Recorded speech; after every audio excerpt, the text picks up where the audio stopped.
Deterrence AI, the leading blog in proactive security.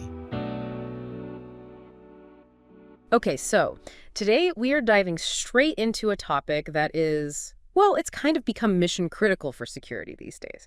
We're talking about wireless technologies and how they're changing the game when it comes to protecting what matters most. You got it. Forget all those messy wires, right?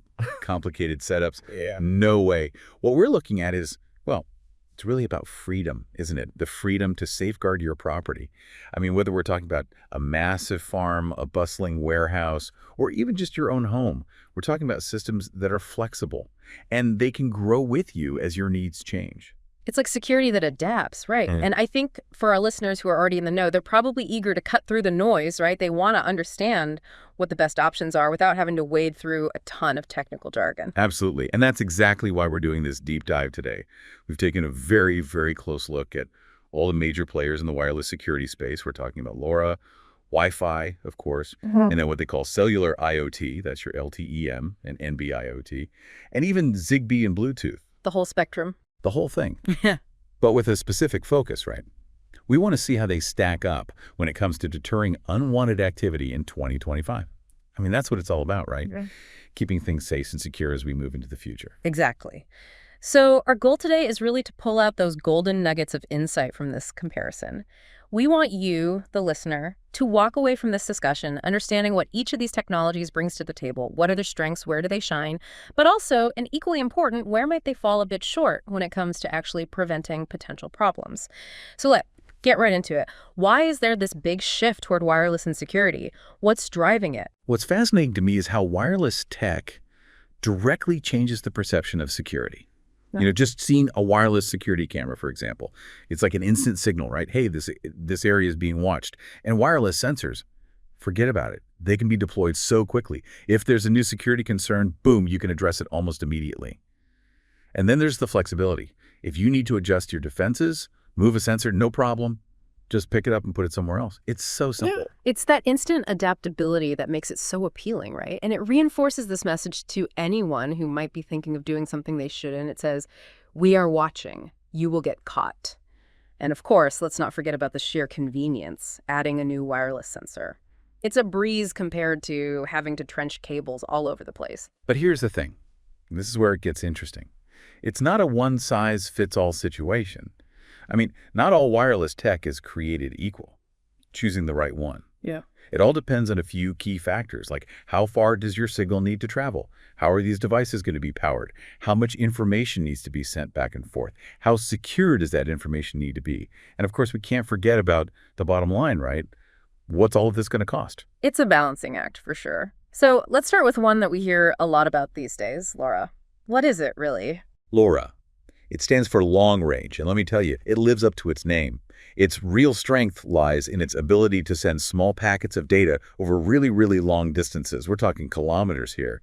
And the kicker, it does all of this while using very little power. Now think about those really expansive properties, right? Farms, industrial sites, places where running power to every nook and cranny is a logistical nightmare. This is where LoRa shines.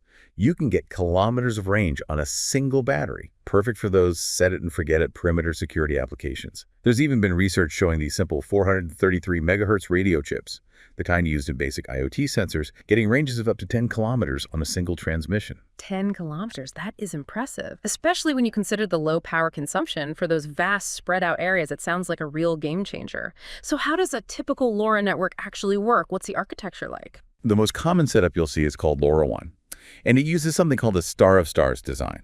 Now, what that means is, essentially, each sensor out there, it talks directly to a central hub, a gateway. And this makes setup and management incredibly straightforward, especially when you're dealing with a really large area. And here's something particularly interesting from a security perspective. You can set up your own private LoRa network. Private, like your own little secure bubble. Exactly. You have complete control over who can connect, how your data is protected. It's a huge advantage for those really sensitive applications where privacy is paramount.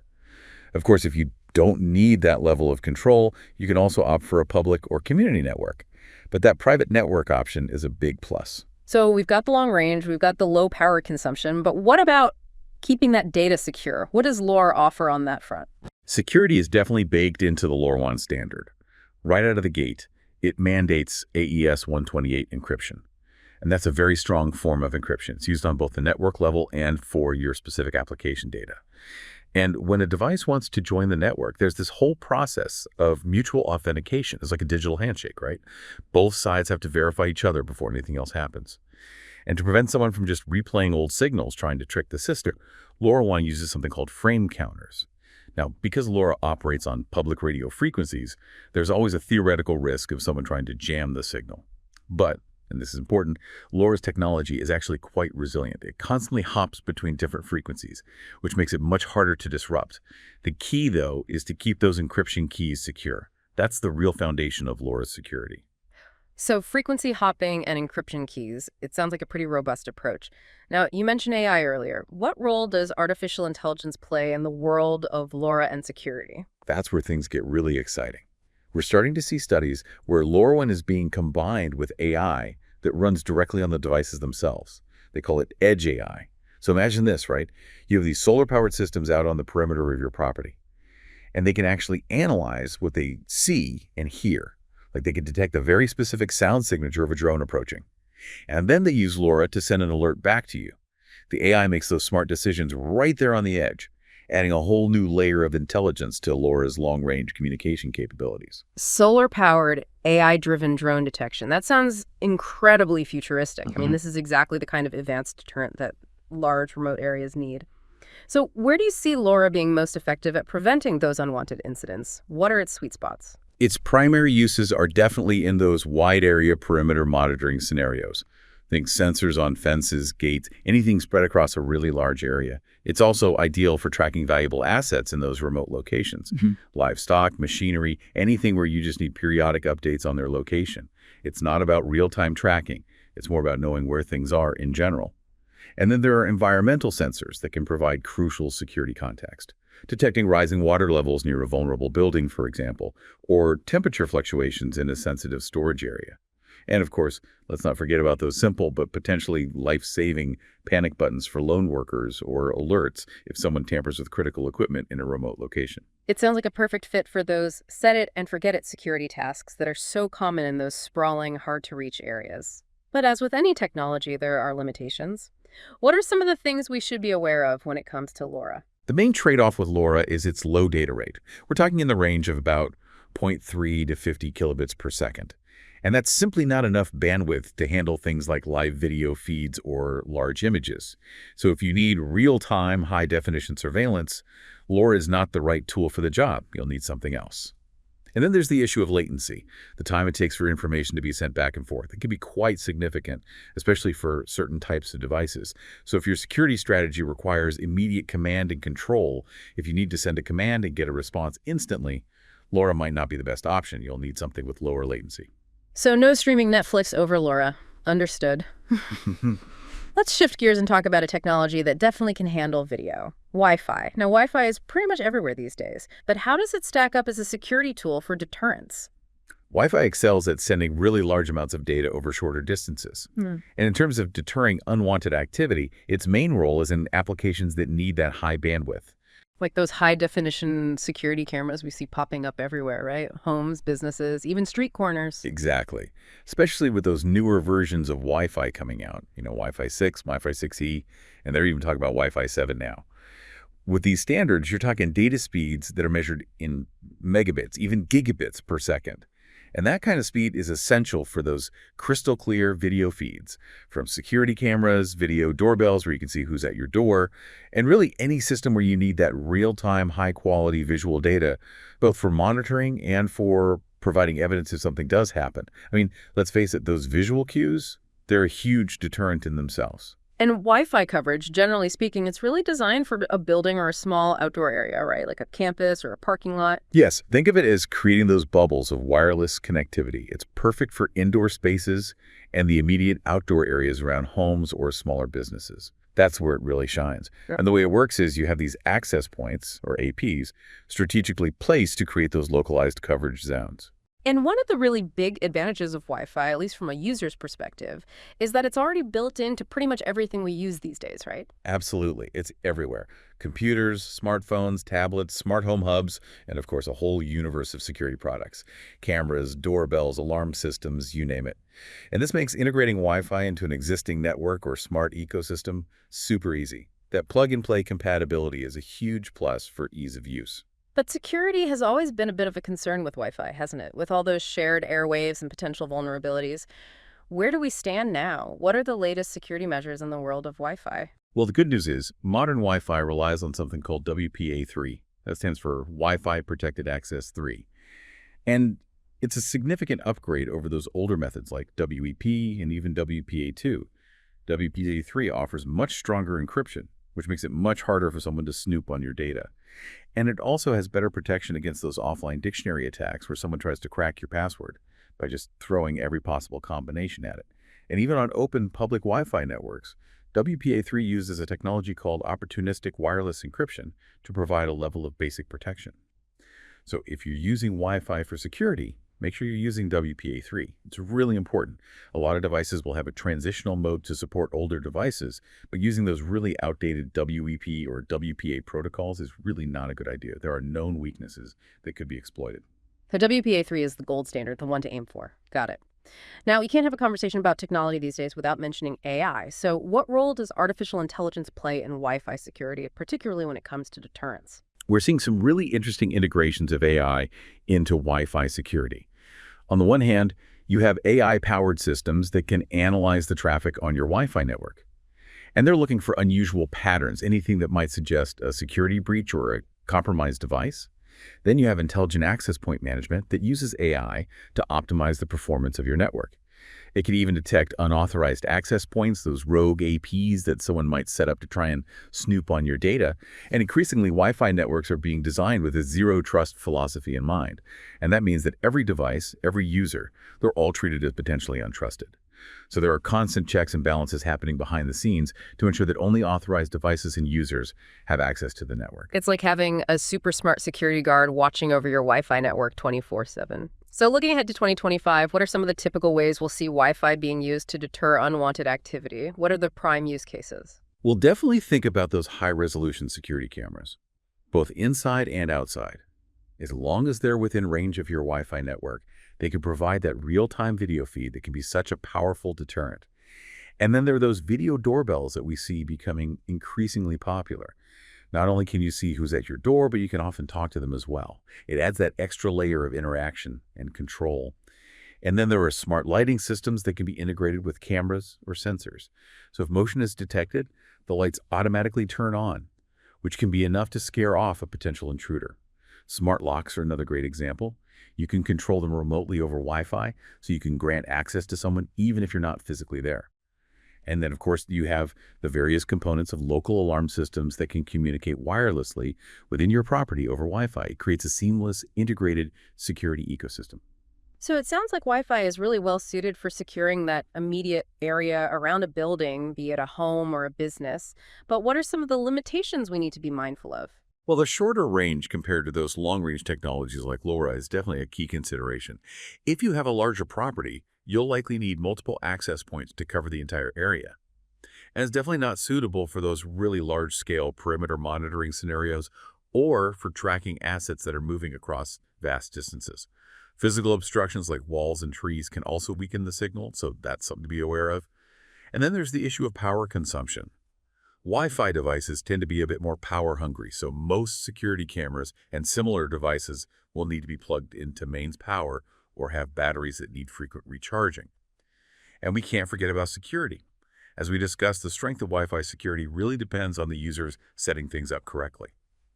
If you don't choose strong passwords, enable WPA3, disable things like WPS, which can be a security risk, segment your network to isolate sensitive devices, and keep the firmware of your devices up to date, you could be leaving yourself vulnerable to attack. And finally, managing a large number of Wi-Fi devices on a single network can become quite complex, especially compared to those technologies that are designed for massive deployments. So shorter range, higher power needs, and security really depends on the user doing things right. Got it. Now, let's move on to something that leverages the existing mobile phone networks. Cellular IoT. What's the deal with LTE-M and NB-IoT, and how do they factor into security? So cellular IoT, it's all about tapping into that existing infrastructure of mobile phone networks. They operate on licensed radio frequencies, which offers some distinct advantages for security applications. Now, it's important to remember that LTE-M and NB-IoT, they're quite different, even though they both fall under that cellular IoT umbrella. Right. It's not just one monolithic technology. There are nuances. So let's start with LTE-M. What makes it stand out? What are its key strengths? LTE-M stands for long-term evolution for machines, and it's all about speed and responsiveness. It offers faster data speeds than NB-IoT and most other low-power, wide-area networks. We're talking up to 1 megabit per second, and it also has much lower latency, which means less delay when sending and receiving information. This makes it a good choice for applications where responsiveness is key. It can even handle voice calls over LTE and allows devices to move between cell towers without dropping their connection. Now, it does use more power than NB-IoT or LoRaWAN, but it's still quite power efficient compared to traditional 4G LTE. So it's like the speedy, mobile-friendly cousin in the cellular IoT family. What about security? How secure is LTE-M, especially when we're talking about sensitive security applications? Security is a big selling point for LTE-M. It benefits from that robust carrier-grade security that we've come to expect from mobile networks. This includes things like SIM-based authentication, where the device's identity is tied to a physically secure SIM card. It makes it very difficult for someone to spoof or impersonate a device. And then, of course, you have very strong encryption protecting the data as it travels over the network. The fact that it operates on licensed frequencies also means it's much less likely to experience interference from other wireless devices, which is a plus for reliability. And in Australia, the coverage is pretty good, especially in populated areas, thanks to the investments made by the major mobile network operators. So it's secure, it's reliable, it can handle mobility. What kinds of security applications are a good fit for LTE-M, especially when the goal is to deter unwanted activity? Well, think about applications where you need to secure assets that are on the move, like vehicle tracking or monitoring other valuable assets that might be moving around. You need that reliable connectivity, and you might also need to transmit more data than those low bandwidth options allow. Or you might even need a voice communication link. So that's one area. It's also a great option for providing backup communication for alarm systems. Maybe an alarm system that needs to send a voice alert to a monitoring station if there's a break-in. Remote control of critical infrastructure where you need that low latency, that fast response time is another good fit. And then there are wearable personal safety devices. Think of something like a panic button that can make an emergency call over the cellular network as someone's in trouble. These are all applications where LTE-M can really shine. So if speed, mobility, and responsiveness are your priorities, LTE-M seems like a solid option. Now, its sibling, NB-IoT, you mentioned it's quite different. How so? NB-IoT, or narrowband IoT, is a bit of a specialist. It's all about maximizing battery life and getting coverage in those really difficult locations. Think deep inside buildings, underground, places where other wireless signals struggle to reach. It uses incredibly little power. I mean, we're talking about devices that can potentially run for 10 years or more on a single battery, especially when they're using those special power-saving modes. And its ability to penetrate deep into structures, unmatched. It can get a signal where others simply can't. The trade-offs, however, are lower data speeds. We're talking less than 250 kilobits per second. And the latency is higher compared to LTE-M, so it's not as responsive. And its ability to handle devices that are moving quickly is limited. It's really designed for those stationary or slow-moving applications. So it's a bit of a trade-off, right? You give up some speed and responsiveness, but you gain incredible battery life and coverage in those hard-to-reach places. But what about security? Does it inherit that same level of security from the cellular network as LTE-M? It absolutely does. It has that same strong security foundation provided by the cellular networks. The SIM-based authentication, the robust encryption. And it also operates on those same licensed frequencies, which are much less prone to interference. And coverage in Australia is really good, especially with Telstra really pushing NB-IoT as part of their network strategy. So from a security perspective, it's very reliable and very secure. That's good to know. So where does NB-IoT fit into the security landscape? What are some of the specific applications where it would be particularly effective at deterring unwanted activity? This is where it gets interesting. NB-IoT is a great choice for those stationary security sensors that need to be placed in those challenging locations. Think smart utility meters that can detect tampering, or sensors in basements, underground facilities, places where other wireless technologies would struggle. And because it can run for so long on a single battery, you can essentially set it and forget it. You don't have to worry about constantly changing batteries or running power to those remote locations. It's also suitable for tracking assets that don't move very often. Simple alarm panels that only need to send occasional status updates, and environmental sensors where you want that hassle-free, carrier-managed connectivity. Now, there has been some chatter globally about the long-term viability of NB-IoT, but right now it's a key part of the 5G roadmap, and here in Australia it has very strong support. So it sounds like NB-IoT might be a bit of a niche player, but for those specific applications where long battery life and deep coverage are essential, it's a really compelling option. So we've looked at LTE-M and NB-IoT individually, but what are some of the overall advantages and disadvantages of using cellular IoT for security? Well, the big advantages are that it's very resistant to interference because it operates on those protected license frequencies. And it's super reliable and easy to manage because the mobile network providers are handling all of that complex back-end infrastructure. They're managing the connectivity, they're ensuring reliability, you just plug in and go. And of course, there's that well-established security framework that we talked about. Those are some big pluses. However, there are a few downsides to consider. You're relying on the mobile network operator's coverage, which can be patchy in some remote areas. And you're also at the mercy of their pricing for data plans, which can fluctuate. The device modules themselves tend to be a bit more expensive than some of the unlicensed technologies like LoRa, and they might consume a bit more power, especially if you're not using those power-saving modes effectively. And you don't have the option of setting up your own private network, which can be a concern for some users. It's a trade-off, as with most things in life. You gain that reliability and widespread coverage, but you give up some control and potentially incur some ongoing costs. So let's shift our focus now to those shorter range options. Zigbee and Bluetooth Low Energy, or BLE. Now, these are technologies that a lot of people might be familiar with from their smart home devices, but how do they stack up for security applications, especially when it comes to deterrence? These are your local area network champions. They're all about creating those localized wireless connections within a building or a small area. And they both have their own unique strengths and weaknesses. Let's start with Zigbee.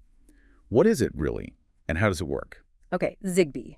It's a name we hear, but I think a lot of people might not really understand what it is or how it works. So break it down for us. What do we need to know about Zigbee, especially in the context of security? So Zigbee is a mature, well-established wireless standard. It's been around for a while, and it's known for its low power consumption and its ability to create what are called mesh networks. It operates on the 2.4 gigahertz frequency band, which it shares with Wi-Fi and Bluetooth. Now, mesh networking is really interesting because it allows devices to communicate with each other, not just with a central hub.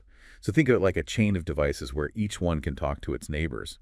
And this is really useful for extending the range of the network and for improving reliability. Because if one path is blocked for some reason, the data can just hop to another path to get to its destination. The other nice thing about Zigbee is that the hardware, the modules, are relatively inexpensive. It's a very cost-effective solution. So it's like a self-healing network, right? It can route around obstacles and keep the data flowing. That's really clever.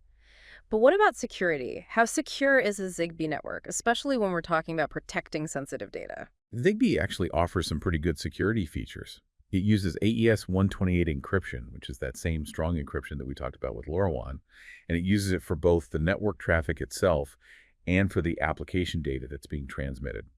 It also has mechanisms for secure key management and device authentication, so only authorized devices can join the network. However, and this is a big however, it's really important to make sure that these security features are implemented correctly by the device manufacturers, because there have been instances where vulnerabilities have been found in specific implementations of Zigbee, which could potentially be exploited. The latest version, Zigbee 3.0, includes some significant improvements to security, so that's something to look for. So it's secure in theory, but it really comes down to how well the device makers implement those security features in practice. That makes sense. So where would we typically see Zigbee being used to deter unwanted activity? What are some of its common security applications? You'll primarily find Zigbee in those smart home and building automation systems. It's really well suited for connecting all those different sensors and devices within a home or an office building. Think door and window sensors, motion detectors, smart locks, sirens, and smart lighting systems. These devices can all communicate with each other over a Zigbee network, creating a localized, integrated security ecosystem. And then often, these Zigbee networks can connect to a larger system using Wi-Fi or cellular IoT to send alerts to a monitoring service or allow you to control things remotely. So it's all about creating that smart, connected security environment within a building or a small area. But what are some of the limitations of Zigbee when it comes to deterrence? Where might it fall short? The main limitation is that the range of each individual hop between devices is limited. It's typically around 10 to 100 meters indoors and even less outdoors, so it's not really suitable for covering large areas on its own. You'd need multiple hops to cover a larger property, and that can introduce complexity and potential points of failure. And then, because it operates in that really crowded 2.4 gigahertz band, it can be susceptible to interference from other wireless devices. Wi-Fi routers, Bluetooth devices, microwaves, they can all potentially interfere with Zigbee signals. So that's something to be aware of. That 2.4 gigahertz band is like the wild west of radio frequencies. Everyone's trying to use it, and it can get messy. So let's move on to Bluetooth Low Energy, or BLE. Now, most people probably associate Bluetooth with their headphones or wireless speakers, but how does BLE factor into security and deterrence? BLE, or Bluetooth Low Energy, it's all about power efficiency and short-range communication. It's designed to use very little power and can typically communicate over distances of up to 100 meters in ideal line-of-sight conditions. But inside buildings, with walls and other obstacles, the range is often much shorter. It also uses that same 2.4 gigahertz band as Zigbee and Wi-Fi. And like its counterparts, it's widely built into smartphones, tablets, laptops, and a whole range of other personal devices. And newer versions of BLE even support mesh networking, similar to Zigbee, which can extend the range and improve reliability. It's like Zigbee's little brother, but with even more focus on low power consumption. But what about security? Is BLE as secure as those other technologies we've discussed? BLE does offer encryption. It uses AES-CCM, which is a form of AES encryption that's considered very secure. And it has mechanisms for secure pairing between devices, such as LE secure connections, which makes it much harder for someone to eavesdrop on the communication. It also has some built-in features designed to protect your privacy. But as with Zigbee, the actual level of security really depends on how it's implemented by the device manufacturer and which version of Bluetooth is being used. There have been vulnerabilities discovered in some older versions of BLE, so it's crucial to keep your devices updated and to choose devices from reputable manufacturers who take security seriously. So it sounds like BLE has the potential to be secure, but as with many things in the world of technology, the devil is in the details. You need to make sure those security features are implemented correctly and that you're using a recent version of the technology. So what kinds of security applications would BLE be suitable for, especially when the goal is to deter unwanted activity? What are its strengths? Well, think about those really short-range deterrent applications, like a personal safety alarm or a panic button that connects directly to your smartphone. You can trigger it if you feel threatened, and it can send an alert to a designated contact or even to the authorities. That's a good example. Then you have proximity-based access control, where you can use your smartphone as a digital key to unlock a door or a gate. The door only unlocks when your phone, with its unique Bluetooth signal, is within a certain range. And then there are electronic door locks that can be managed through a mobile app using BLE. You can grant access to someone remotely, or you can track who has entered and exited the building. And then you have applications like securing individual items within a small area using those anti-theft tags that you see in some retail stores. Or you might have smart home sensors that communicate with a central hub using BLE to monitor things like temperature, humidity, or motion. So it's really about those personal, very localized security applications where range isn't a major factor. But what are some of the drawbacks of using BLE for deterrence? Where does it fall short? The very limited range is the most obvious drawback.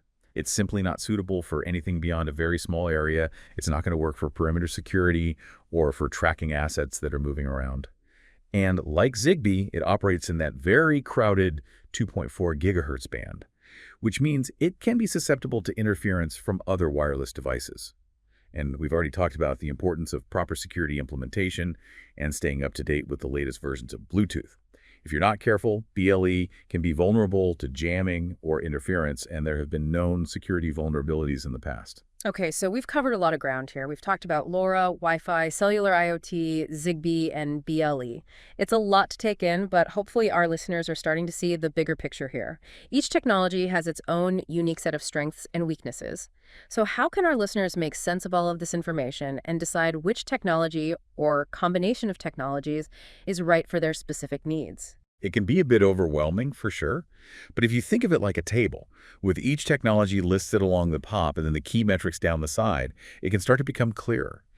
Things like typical range, both indoors and outdoors, typical power consumption, data rate, security features, estimated cost, both for the modules themselves and for setting up the system. How reliable each technology is likely to be for security applications, and then some examples of ideal use cases for each one. Seeing them side by side, comparing those key characteristics can really help you to make an informed decision. I love that analogy. It's like creating a scorecard, a way to evaluate each option based on your specific needs. So how should our listener actually go about choosing the right technology or technologies? What are some of the key questions they should ask themselves? That's the million-dollar question.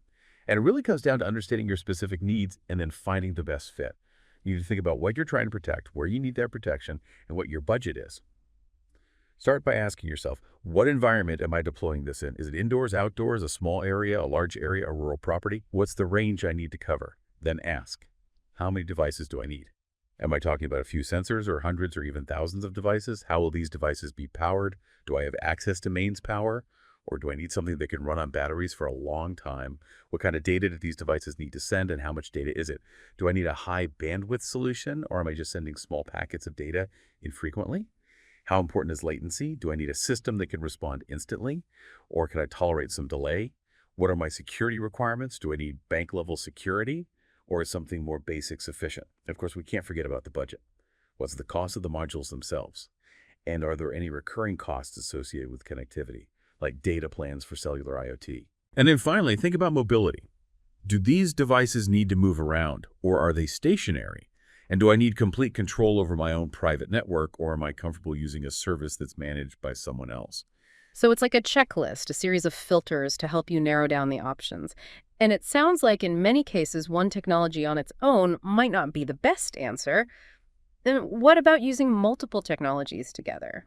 That's where it gets really interesting. By layering different wireless technologies, you can create a security system that's much more robust, more versatile, and more cost-effective than using a single technology on its own. It's about playing to the strengths of each technology and creating a system that's greater than the sum of its parts. Can you give us some practical examples of how this might work in the real world?